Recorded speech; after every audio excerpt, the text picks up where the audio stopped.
So one of the last things we'll talk about now are the social influences that groups can have on us as individuals.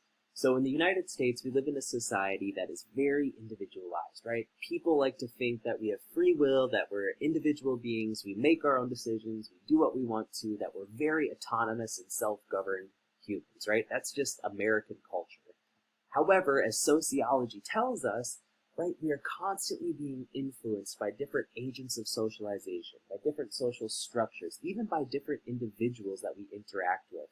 All of these different social beings that we interact with influence how we behave as individuals. And one of the best ways we can see this as sociologists, as social researchers, is by studying things like peer pressure. How do people respond to peer pressure? Everyone always wants to say, oh, if everyone else jumped off a bridge, I wouldn't do it too. I would be an individual. I would do what I think makes sense. Because what they're doing defies logic, right? I don't agree with that idea. I don't want to jump off this bridge, so why would I? However, what sociologists continuously unveil through research is that the power that peer pressure has in influencing any given individual is far stronger than what we may want to acknowledge. So the experiment that really dived into this was conducted by an individual by the name of Dr. Asche. So it's commonly referred to as the Asche experiment, which basically just wanted to test how much we succumb to peer pressure. And the Asche experiment suggests that humans are definitely not as individualistic as we like to think, as 75% of participants agreed with the group at least some of the time, even when they personally disagreed with what the group was saying. The individuals, 75% of individuals would just go along with what the group said because they did not want to stand out as going against the group. The Asche experiment has been replicated many times and yields consistent findings. So we're going to start, we'll watch one of the original Asche experiment videos here that was conducted in, I believe, the 1970s, and then we'll watch a more contemporary example as well.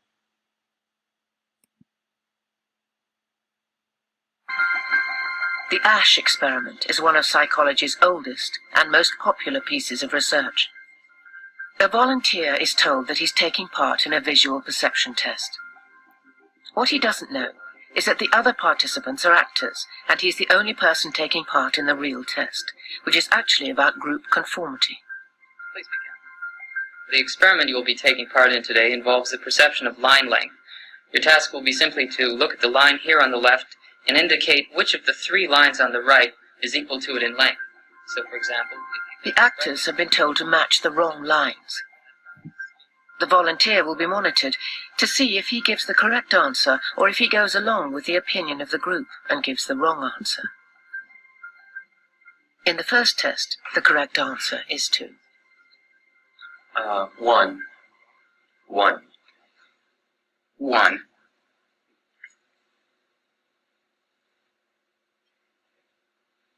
2.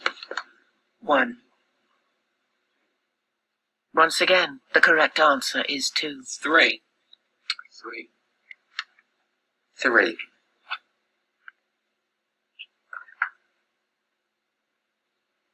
3. 3. The Asche experiment has been repeated many times, and the results have been supported again and again. We will conform to the group. Again, we're very social creatures. We're very much aware of what the people around us think. We want to be liked. We don't want to be seen to rock the boat, so we will go along with the group.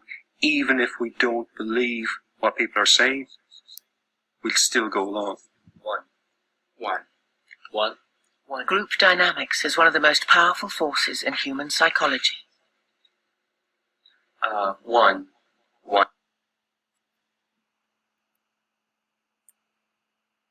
So a lot of people usually say when they see that video for the first time that, oh, well, that was back in the 70s or whenever, you know, people were a lot more complacent then and really would go with the group more than today. But this study has been replicated many times, as all good scientific studies should. Replication to prove reliability is a very important quality of good research and good science.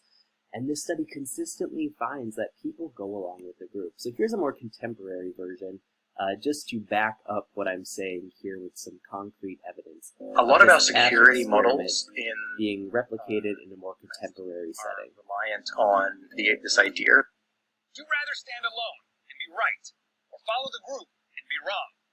The answer just may surprise you. The rules of this game are simple. Over here we've drawn a line, and over here we've drawn 3 lines, A, B, and C. Only one of these 3 lines is an exact match for the first line.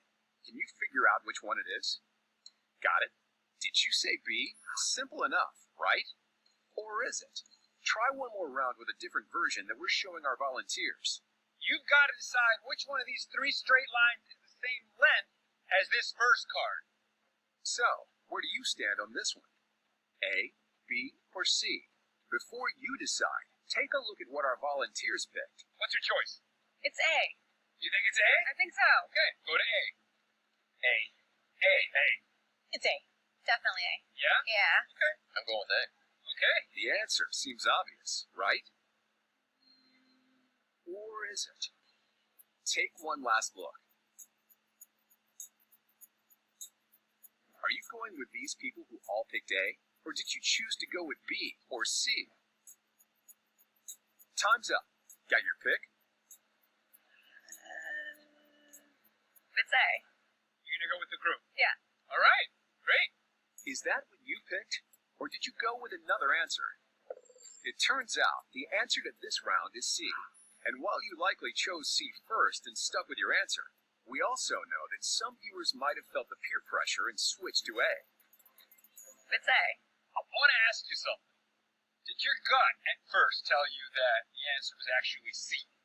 Yeah, but everyone was choosing A, so I just felt like I had to pick A too. You felt the pull of the crowd. Yeah. In case you haven't figured it out yet, we'll let you in on a little secret. The first 9 people in this line were working for us, and each time we ran the experiment, they were instructed to pick the same wrong answer. A. A. It's A. Seeing all these people choose A left the last person in line who wasn't in on it with a tough decision. To go with their gut, or with a group. You're gonna go with the group? Yeah. Although not all of the test subjects at the end of the line fell for it. I think it's C. In spite of what everybody else thinks. You don't trust the wisdom of the crowd? I'm trusting my gut. Okay. To be perfectly honest, I think C looks closest. And you think that they're all wrong? Yeah. Okay. Hi, guys. And don't beat yourself up if you were tempted to go along with the crowd. Pick your choice. I have to go with A. Okay. Yeah. Thank you. What happened? I have a confession. I actually thought it was C. Did you start to question your own judgment? I did. I don't want to be the dumb kid. I want to stand out. I was like, A. Have you ever ignored the truth to fit in with a group? Just think, what if those weren't lines, but evidence in a murder case? Would you be able to see past the group consensus and just go with your gut? Studies show that when someone holds a different opinion than the rest of the group, the anterior cingulate cortex, also known as the oops area of the brain, produces an error signal. We try to fix that by modifying our opinion to be in line with the group, even if it's a viewpoint we're uncomfortable with or know is wrong. And that's because there are some major evolutionary advantages for those who follow along with the group, namely survival. If you want to stay safe, stay with the herd.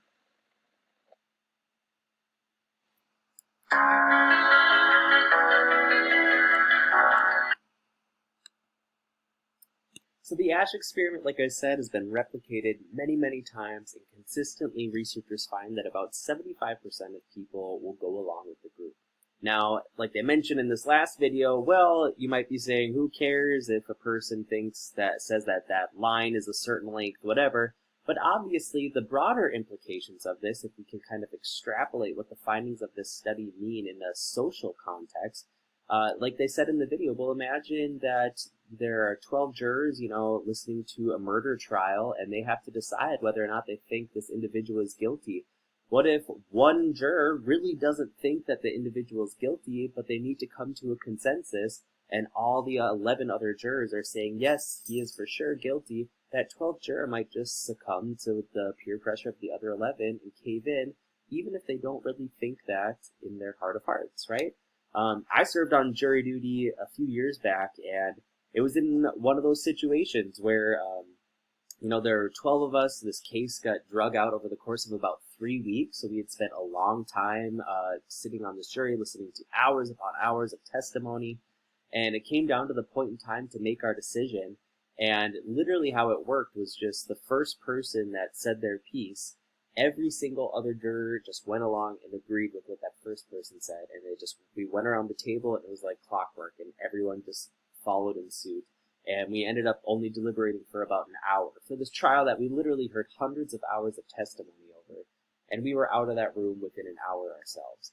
So it just goes to show you in society how powerful peer pressure can be.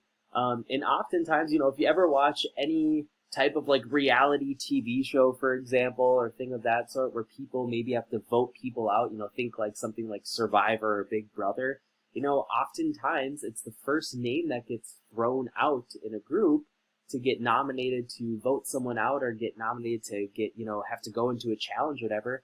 Everyone else, it's like a snowball effect. Everyone else will just follow suit with that person because it was the power of the influence of having that one person say it, and then once the rest of the group seems to be in support of it, individuals are more likely to tack on and to support that as well. So the Asche study, again, really heavily replicated study, and this is a sociologist, has a lot of implications for the work we do, understanding how individuals feel pressure from other people, either consciously or sometimes even subconsciously. And this especially gets more confusing when we take into consideration the influences of authority, which we'll talk about next in our final video for this week.